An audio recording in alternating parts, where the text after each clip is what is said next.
unahojiwa alafu hauna kombe italeta utata kweli, maswala yatakuwa mengi sana. Samani ulize. Samani ulize. Jina lako nani? Upo kwenye mpira ndugu yangu? Ndio. Kuanzia mwaka gani? Nimeuliza nikiwa kuanzia mwaka gani? Mwaka wa 2009 mimi. Kwenye mpira. Ulaya, mimi nimechezesha Ulaya ndio maana nimeuliza. Ukiwa kama kocha wa Simba, nini ambacho unaweza kuzungumza kwa hiki ambacho umekipata? Nikupongeza watu wote kwa maana tasnia ya media kwa ujumla, TFF kwa kusimamia ligi, wapenzi wa soka, lakini kikubwa uongozi wa Simba kuweka katika mazingira mazuri wachezaji, lakini vile vile tunakuja kwa technical bench kuweza kutengeneza timu ambayo tulikuwa tunahitaji kurudisha heshima ya Simba kwa maana ya kuweza kupata pointi 3 kwenye kila mechi na hatimaye tuweze kuchukua ubingwa. Tumechukua ubingwa pasipo kufungwa kwa maana sasa ni hongera kwa maana kwa wachezaji kwa kile ambacho wanakifanya. Ligi kwa ukubwa ilikuwa na ushindani mkubwa sana, kila mtu alikuwa anahitaji apate hicho ambacho nimekishika hapa, lakini mwisho wa siku kimekuwa kwa upande wa Simba. Hivyo sasa tunatokana na hili sasa tunakwenda kwenye historia nyingine sasa kwa maana ya kuwakilisha Tanzania.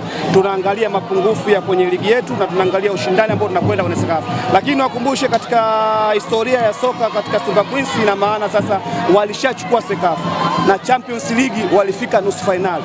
Hakuna timu yoyote ile ambayo imefika huko.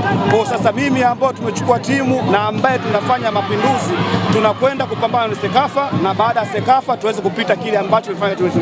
Kwa maana kwa ukubwa kwa sababu tunashukuru Mungu kwa kuweza kuchukua ubingwa msimu huu na malengo yetu yako vile vile, kwa maana bado kuna mechi nyingine ambayo tunacheza na Geita. Kwa maana sasa malengo yetu kuangalia mapungufu ya mechi ya leo na mazuri ya mechi ya leo ili kujipanga vizuri kwa mechi inayofuata, sio kuchukua hichi basi tumekuwa tumeridhika. Hapana, kwa maana malengo yetu sisi ilikuwa ni kuchukua ubingwa na kumaliza pasipo kufungwa, na tunaendelea na rekodi ile, japokuwa wachezaji wanakuwa na fatiki, wachezaji walikuwa na majeraha, wachezaji wengine wanashindwa kucheza kwa sababu majeraha, lakini naamini kwa sababu tuliandaa timu tunakwenda kupambana katika mechi ya mwisho kupata pointi 3. Swali lingine la mwisho kabisa ni kamate kombe hili makocha wote wa ligi kuu ya wanawake Tanzania. Kombe hili niseme kwamba na mwenzi Edna Lema na makocha wote wa ligi kuu ya wanawake, kwa maana sasa msimu unapokuja ni vizuri tukaie kwenye ushindani wa kuweza kiufundi zaidi. Kuna timu nyingine zimekuja kucheza na Simba kuja kuwavunja Simba.